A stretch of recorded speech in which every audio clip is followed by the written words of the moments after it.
Okay, right, devotee. So we were discussing verse number 1, right? Right. So as we said, that because the Lord now understands the mentality and the sincerity of the devotee, what does he do? He starts giving him intelligence to understand. Gives him that intelligence to understand. So that's a symptom of a devotee. That's why it is so strongly recommended that we hear and discuss Bhagavad Gita from a devotee. Right. Anything else? Any other contributions to this first chapter? First verse.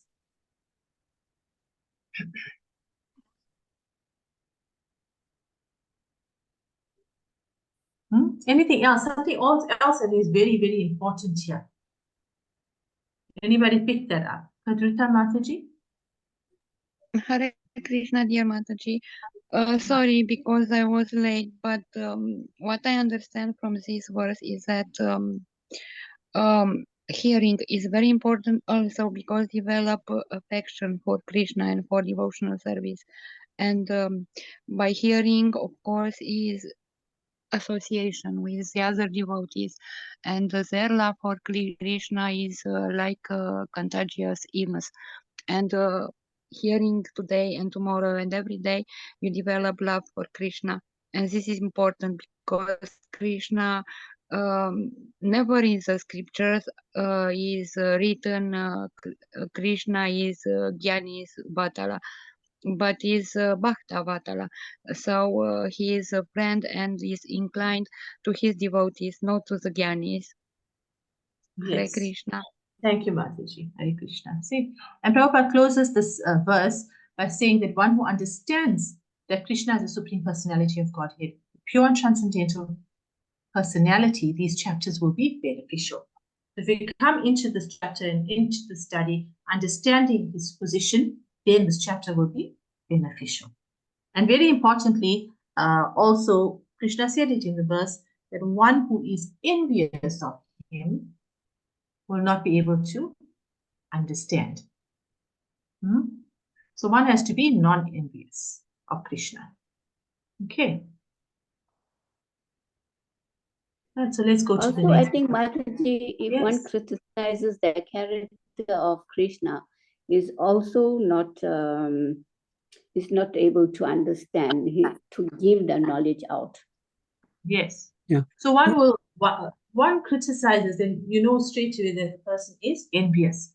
The person has been non-envious. That's why Krishna opens up and saying that to Arjuna that he will impart this knowledge to him because he knows that Arjuna is never envious. Okay. Sorry, Mataji, just a reminder. They talk about the inferior and superior energies. Can you just remind me what that entails? Okay, let's go back here to the purports.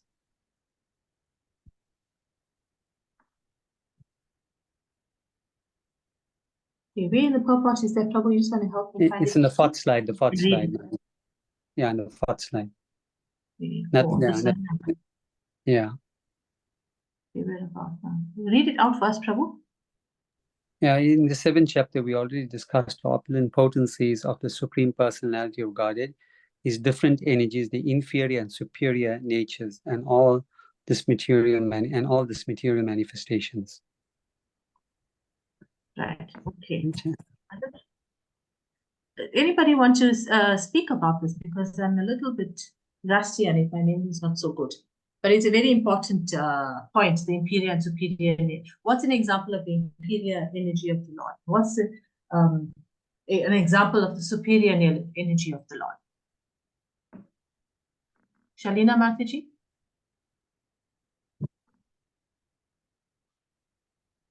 Mata, I can't remember. Nadruta Mataji? Hare Krishna. Inferior energies are gross elements like earth, air, fire, and also subtle elements like mind, superego, and intelligence. And superior energies of the Lord are displayed in the spiritual world. here we have like our super soul and our soul. They are also spirits. And jivas, the living entities, are from the marginal superior energy of the Lord. Hare Krishna. Hare Krishna. Thank you, Mataji. You got that, Dean Prabhu? Hare Krishna. Yeah, thank you, Mataji. I understand it. Thank you. Okay. Thank you. We went through the superior and inferior energy of the Lord in one of the chapters. I can't remember which one. Chapter 7. Chapter 7. 7. Okay. Yeah. So maybe we should just go back and brush back on the notes there. Mhm. In our own time, right? Okay. Chapter number, verse number 2. Who wants to read? Can I read? Hare Krishna. Yes. Hare Krishna, Hare Krishna, Krishna Krishna, Hare Hare, Hare Rama, Rama Rama, Hare Hare, Raja Vidya, Raja Guhyam, Pavitramidam Uttamam, Pratyakshavāgamam Dharmyam, Susukham Kartum Avyayam. Translation: This knowledge is a king of education, the most secret of all secrets. It is the purest knowledge, and because it gives direct perception of the self by realization, it is a perfection of religion. It is everlasting, and it is joyfully performed. Purport. Sorry, Mataji, my dogs.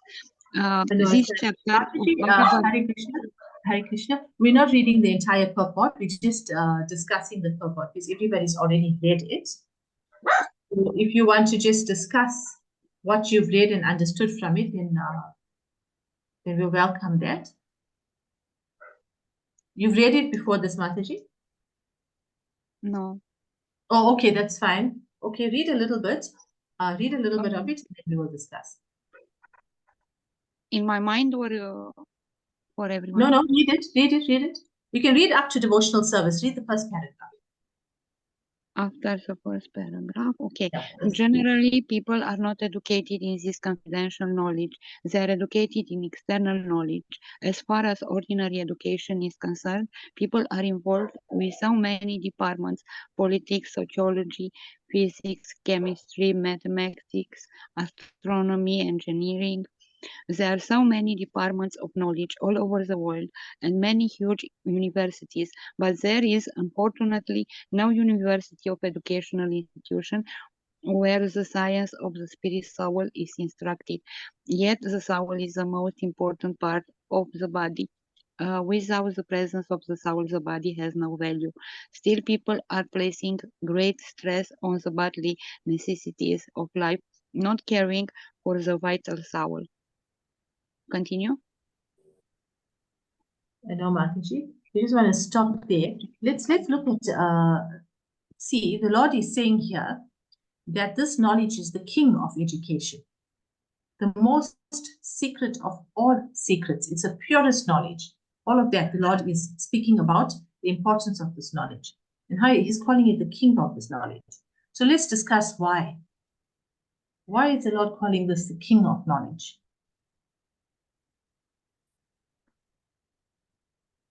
Anybody who has read this wants to comment?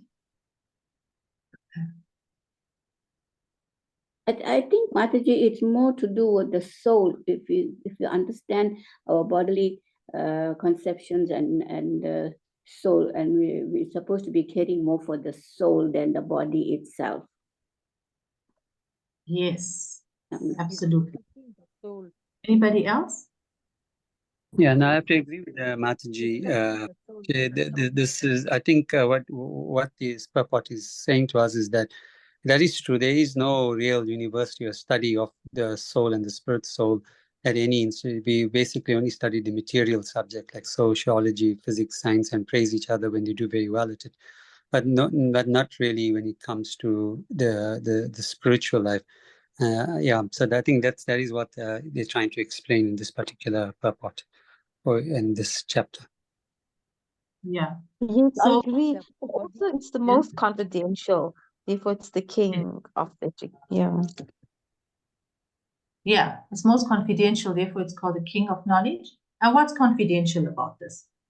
once again. About the soul. He's describing the soul. Yes. Yes, the soul. Because our body will perish, the soul will move on to the next realm. So that is Yes. the confidential. He's going to explain now from here how the soul is going to be. Hare Krishna. I Hare also, Krishna. Hare Krishna, I think it's about attaining Krishna's abode and never returning back. That's what's most confidential over here. Yeah, because ultimately that's our goal, right? To end this material existence. And how does it start? By firstly understanding the difference between the soul and the body. And Krishna says once you understand this difference, then what happens? Then one understands that his presence here in this body, in this material world, is not eternal. Right? So therefore, this is the most confidential knowledge. It's a king of knowledge. It's very secret. It's the secret. He says that the most secret of all secrets, the most purest knowledge. Why? Because it gives direct perception of self-realization. And self-realization is the perfection of religion. And then on to speak about how. How is it done? How do we get to yourself? Yes, who's that? Veronica Martin. Unalloyed pure devotion. Yes, unalloyed pure devotional service. That's the way of attaining this state of self-realization. It must be joyfully performed, not just performed, but joyfully performed. Right? We shouldn't be going and doing our service because it's our turn. We just have to do the service. It's our turn, or it's our team's turn, or whatever. There should be a sense of joy in performing that service, knowing that the service that's going to be rendered is for the pleasure of the Lord and not for your pleasure. For example, let's look at practical examples. If we thread a beautiful garland for the Lord, right, and assume that the devotee who's dressing the deities the following day, utilizing the garlands that were made by yourself, your team, assume that you made a beautiful garland or a special little garland for decorative purposes to be used on Krishna. And if the pujari does not use it, for whatever reason, they may have used it somewhere else or for whatever other purpose, but did not use it for the purpose that you intended threading that garland. Then what happens?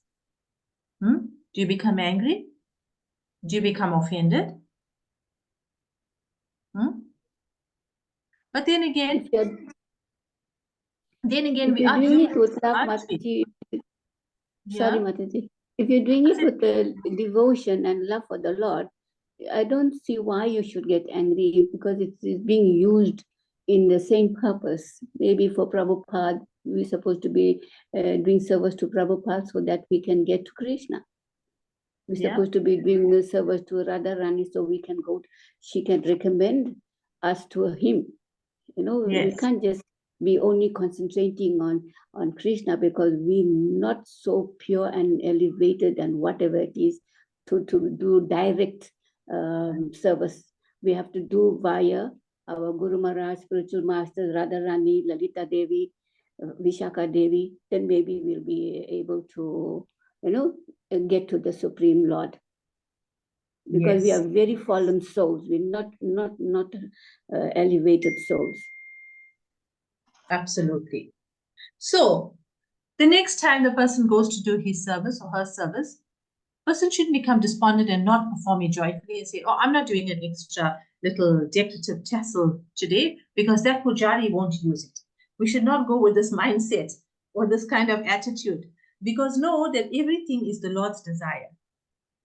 So who knows, you may have made this special little tassel to be attached to the Lord's turban, but the Lord would have desired to have it put onto Radharani's hand. Or as Mataji said, put it onto the deity of Prabhupada or the deity of Giriraj. or one of the gurus. So it's all about what the Lord wants, not what we want. Isn't that so? So we serve for the satisfaction or the pleasure of the Supreme Personality of Godhead. So we just do it in the spirit that, Lord, this is a service, offering it at your lotus feet. Do as you please. Whatever pleases you is most important, and do it joyfully.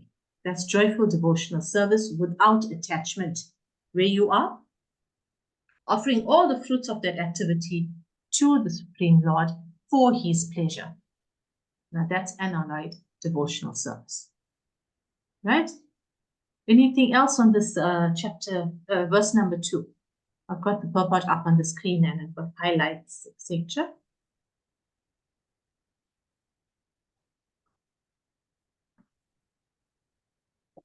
Remember we spoke about voidism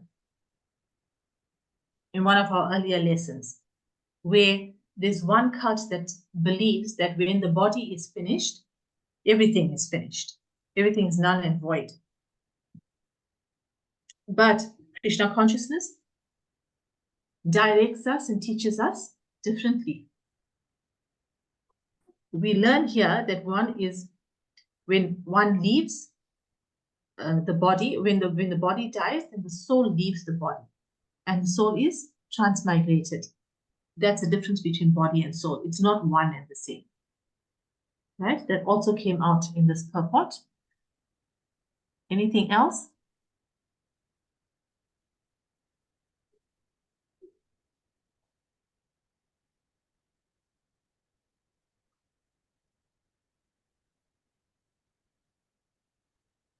And is everlasting this knowledge, beside the materialistic knowledge which is without value?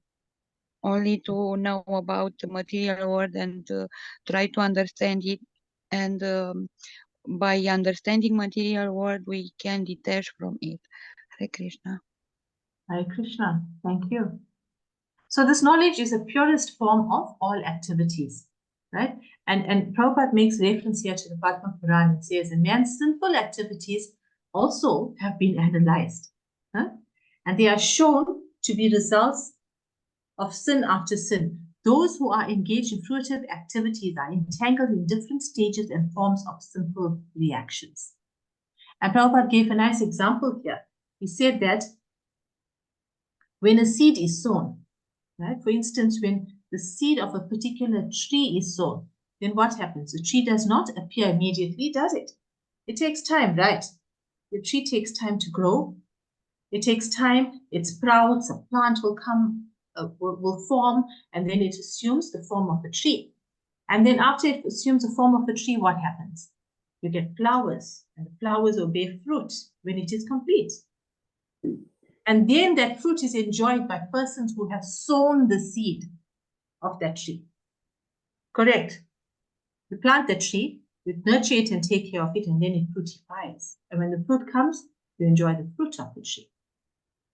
So similarly, Prabhupada says that a man who performs different kinds of activities, and in this instance, is talking about what? Sinful activities, right? When a man performs sinful activities, then what happens? It's like a seed, and it takes time to fructify. And there's different stages. So the simple activity of a man may have already stopped with an individual. So an individual has moved to the mode of goodness and he stopped being sinful. But what happens to the results or the fruits of that sinful action? It's still to be enjoyed, right? And that's called karma. Not so? Sometimes say, oh, such a good person. I wonder why he's suffering so much. And that suffering, devotees, is coming from past sinful activities. The seed that may have been sown in your last lifetime or in many lifetimes ago, that may be fructifying now. But no matter, not to worry. Because as long as a person takes a turn in his life and starts engaging himself in devotional service and surrenders his life and his actions to Krishna, that's when the Lord comes in and he takes over. And then whatever reactions the person may, whatever sinful activities, seeds of sinful activities he may have sown in the past, Krishna can nullify if he wants to those fruits of those actions, and even lessen the blow.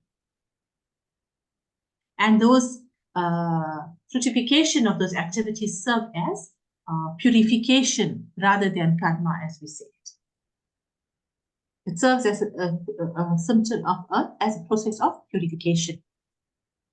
And as you get purified, what happens?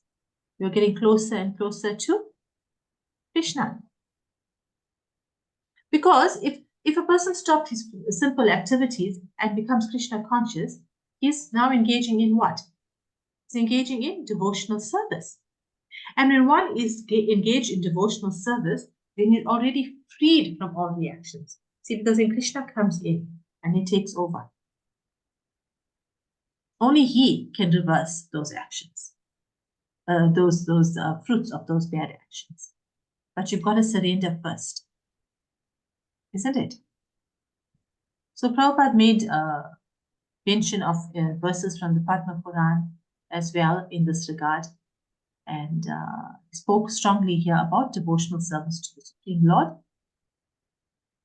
And he says here that those sinful reactions, whether fructified or in stock or in the form of a seed, what happens to it? It gradually vanishes.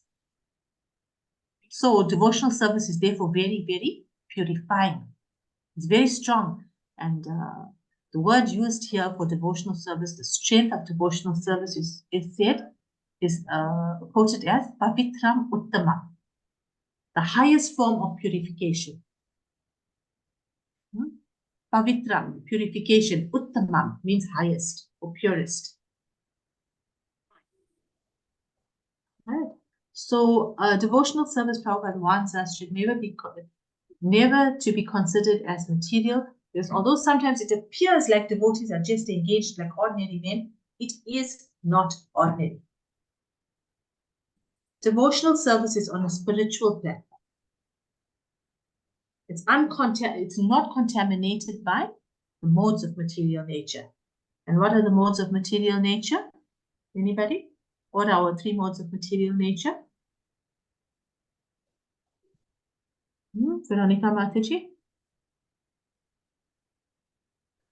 Haribol, you broke up. I didn't hear you. What are our 3 modes of material nature? Prabhupada says that devotional service is not contaminated. They are all spiritual. And it's uncontaminated by the 3 modes of material nature. So what's the modes of material nature?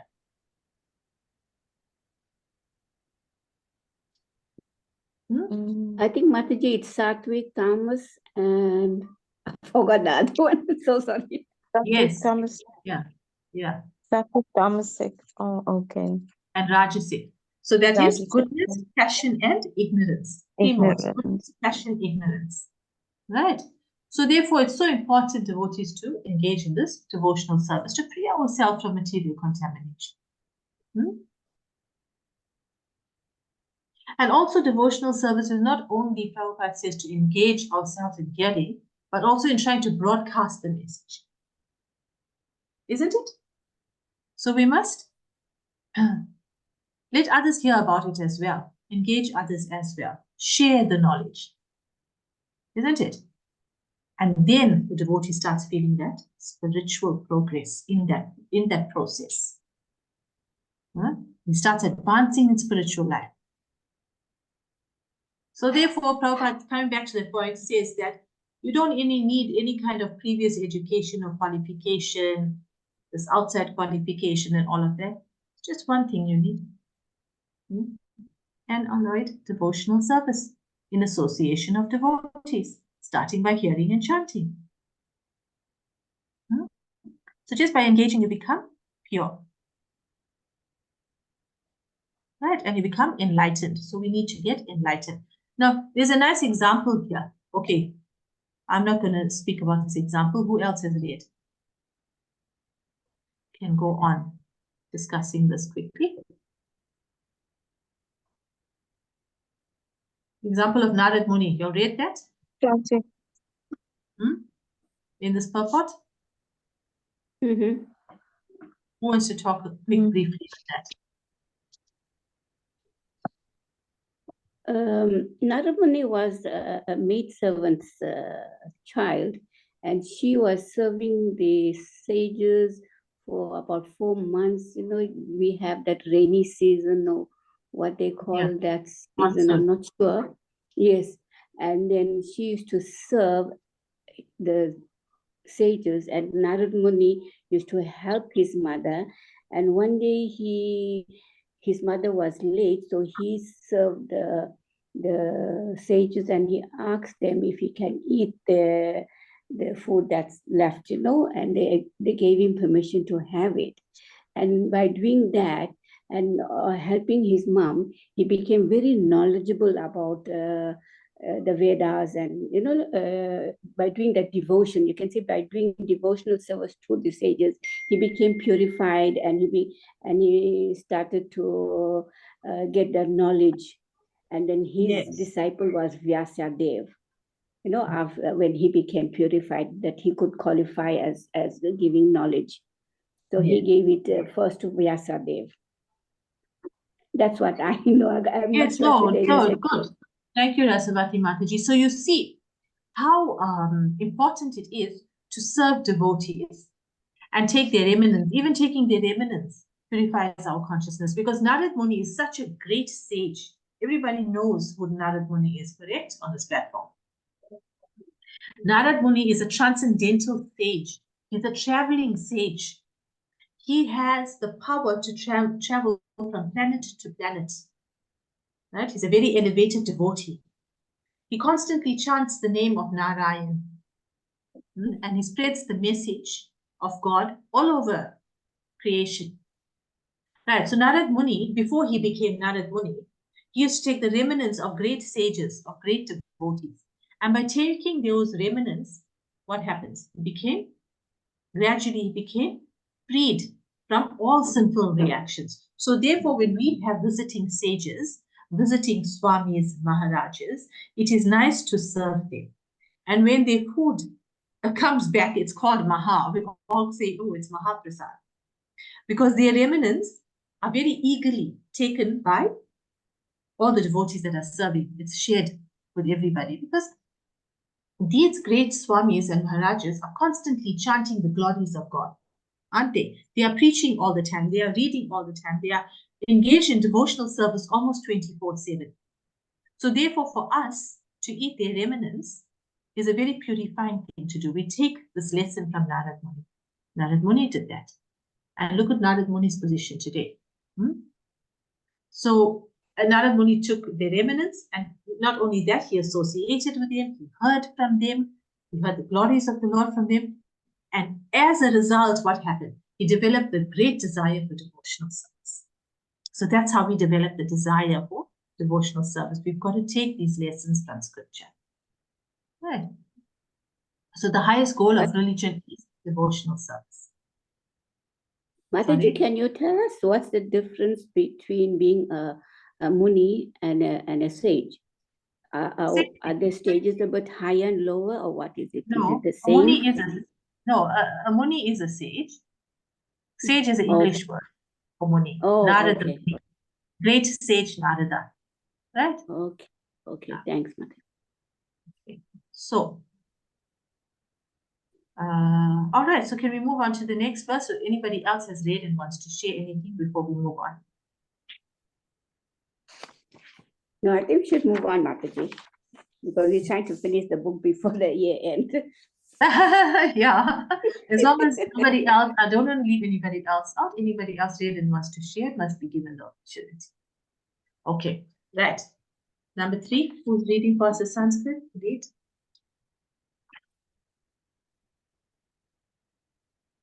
Hare Krishna, Krishna Krishna, Hare Hare, Hare Rama, Rama Rama, Hare Hare, Ashtadhadhanaha Purusha, Dharamayasya Parantapa, Aprapaya mam nivartante mrityu samsara vartmani. Okay, those who are not faithful in devotional service cannot attain me, O conqueror of enemies. Therefore, they return to the path of birth and death in the material world. Okay, let's discuss this. Shalina Mataji, let's hear from you. Hare Krishna Mata. So I